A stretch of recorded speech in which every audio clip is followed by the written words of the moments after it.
कूजन्तं राम रामेति मधुरं मधुराक्षरम् आरुह्य कविताशाखां वन्दे वाल्मीकि कोकिलम्।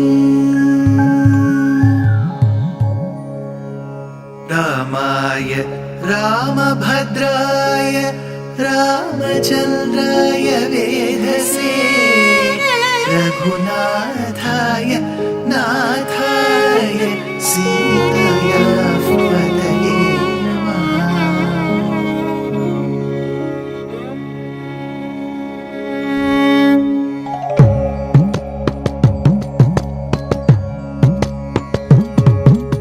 जयत्याश्रितसन्त्रास ध्वान्तविध्वंसनोदयः प्रभावान् सीतया देव्या परमव्योमभास्करः परमव्योमभास्करः।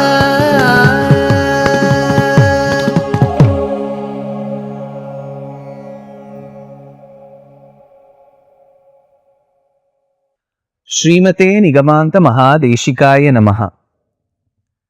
बालकाण्डम्, अयोध्याकाण्डम्, two important cantos in our understanding and appreciating of the Srimad Ramayana, talks about the circumstances that led to Rama's birth, then Rama's birth, Rama's childhood, boyhood, his marriage to the unparalleled Sita Devi, their stay in Ayodhya, later their sojourn to the forests, during their exile, their meeting up with Guha, Bharadwaja, Atri Anasuya, followed by the Paduka Pattabhishekam. Later, they receiving the blessings of Maharishis such as Sutikshna, Sharabhanga, Valmiki.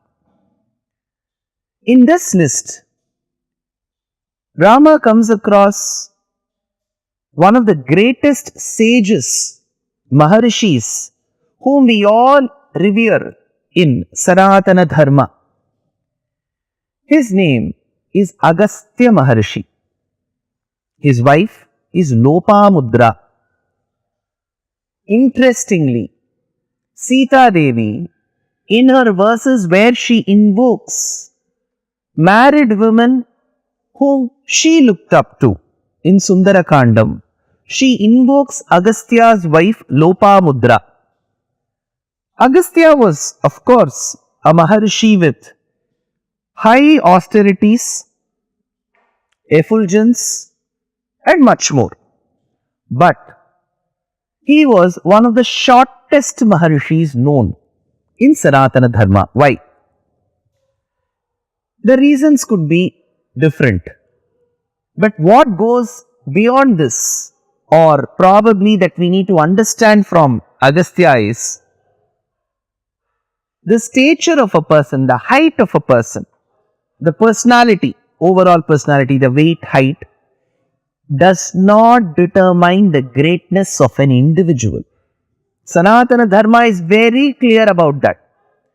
The Rishi was very short, but even today, in Kali Yuga, in 2023, both I am talking and you are listening. That is the greatness of that Maharishi. That said, Agastya Maharishi is said to have lived in the northern part of India, and as one of the Sthala Puranas say, that during Shiva and Parvati's marriage in Himalaya Parvatam, when all the dignitaries had arrived, it seems that the north part of India had to bear the brunt or the burden of so many people. So to balance it out, it is said that Mahadeva sent Agastya Maharishi to the south of India. Another Sthala Purana tells that the Vindhya Parvatam, which is found in the middle part of Bharata Desham, was growing.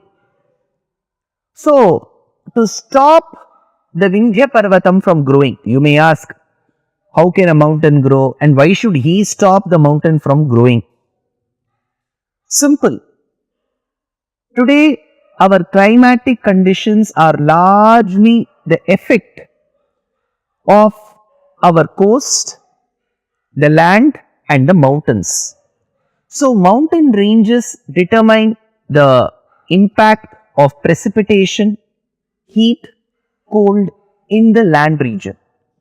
So, probably to arrest the growth of Vindhya Parvatam, Agastya Maharshi was sent. And during his journey to the south of India, his Thala Purana is described in brief in Srimad Ramayanam. That is when we come across a Vatapi and Ilvala, two demons who had this unique habit of killing and tearing open the bodies, the tummies of Maharishis and consuming their flesh, human flesh. They were doing it to many other Maharishis in the past, and they wanted to test the same technique with Agastya Maharshi. Agastya, who was cognizant that the flesh balls served to him were that of human, of that of Vatapi, he is said to have brought an end to this tyranny, to this malpractice, to this barbaric practice practiced by Ilvala and Vatapi. The shloka goes thus: Ihaikada kila kruro Vatapirapi chelvalaha Bhrataro sahita vastam Brāmhanas mahasurau. So, that is when he was served, and Agastya Tata sampannam iti uktva Dattva hasteva nejanam Tata sampannam iti uktva. Tata sampannam, which means Vatapi jirnovava. It has been consumed. Whatever you have given me, I have graciously accepted it. Thereby, he had to fight Vatapi and Ilvala. Now, I had asked a question at the end of the previous episode, where Brāmhanas in the past, during the times of our Itihasas, especially Ramayana and Sri Mahabharata, were they consuming flesh, meat? Yes. Brāmhanas at one point in time were consuming flesh. There is no denial about it. I am sure some of you will be startled. I am sure some of you will be shell-shocked. So, Brāmhanas, how can they have? The question is not how can they have. But is it possible for a person to eat flesh? Yes, very much possible. Were Brāmhanas, the community of Brāmhanas, were they consuming flesh? Undoubtedly they were consuming. Is there evidence to it? There is overwhelming evidence in our Itihasas and Puranas. One rishi consuming the flesh of a shasha, of a hare. One trying to, even during his times of famine and drought, running to the house of a Chandala and consuming the flesh of a dog. All this is found in our Puranas. But how should we construe it? Or probably how should we interpret it? For those of you who are Astikas in Sanatana Dharma, please remember, this is a timeless civilization. We don't know when it began. We believe it is timeless because there is no one particular start date. But one thing we can tell is this civilization, though it has maintained its philosophical tenets intact, practices and beliefs have always undergone amends at different points in time. We are not a rigid civilization, rigid religion. It has undergone many changes at various points in time. So, Brāmhanas were consuming flesh, but later some research scholars opine that this particular incident where Agastya consumed the flesh balls of Vatapi and then said Vatapi Jirno Bhava was a pioneer in then advising the community, because he was very well respected in amongst the sages and the Brāhmanas. He advised the community, from now on, the profession which we have chosen, which is to learn the Vedas, the Vedanta, understand, internalize and teach that to Sishyas, this particular profession doesn't demand us to consume flesh. Because flesh will give you more energy. We don't need so much of energy. One. Second, Agastya also felt, Upanishad says, Ahara Shuddhau Sattva Shuddhihi Sattva Shuddhau Dhruva Smritihi. For continuous remembrance of Paramatma, what you consume is very important. What you consume, what goes in as input is very important. So especially for the Brāmhanas who have to keep their emotions low, know how to control their anger, lust and so on, such high calorie food, that food which presumably adds to the Rajoguna and the Tamoguna is not good for health. So later it is said that from the times of Agastya, Apastamba, Bodhayana, this practice was condemned, especially consumption of the flesh, meat by the Brāhmanas was condemned. And further on, the rishis further tightened the food routine of Brāhmanas, stating that even certain vegetables need to be avoided. Kalanjannam na bhakshayet. All these rules were stressed. So today, if one section of the Brāhmana community follows such sattvic food, it is to the credit of the rishis like Apastamba, Bodhayana, Acharyas who came much later and Agastya.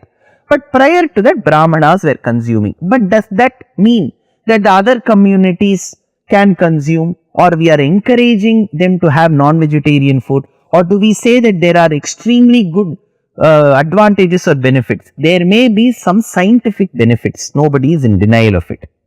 But non-vegetarian food consumption by the other communities except the Brāhmanas is not condemned, it is not ridiculed, but it is suggested, requested that try practice vegetarianism as much as possible. That is why many astikas who are non-vegetarians in India too, in Bharatadesham, do not consume non-vegetarian food every day, especially on days of Amavasya. On days of Ekadashi, Dwadashi, they are very strict. So, food habits, what goes into your plate, what goes into my plate cannot be forced or determined by anybody. But suggestions or requests can always be accepted and they can be mulled, whether they are good or not, and then we can implement. Yes, Brāhmanas were consuming, then later they did not consume. So this doubt should go away. So this myth, if at all it was a myth that Brāhmanas have always been eternally vegetarians, that myth has been busted. Well, that is on one side. More Mahatmyam, Vaibhavam has to be added to Agastya Maharshi. I did say that he arrested the growth of Vindhya Parvatam, the mountain range. He also blessed Rama later. He gifted Rama something. He spoke very high of Sita. Did all this really happen? Next episode. Dear Astika reader, I am happy to be authoring a 2-part book on the Ramayana in English. The first part is slated for release in the year 2024. The book aims to recreate and retell the Ramayana of Valmiki, conforming to the ancient commentaries and other allied literature. To receive notifications of the book release, kindly register with www.deshikadaya.org/books. Namaskaram.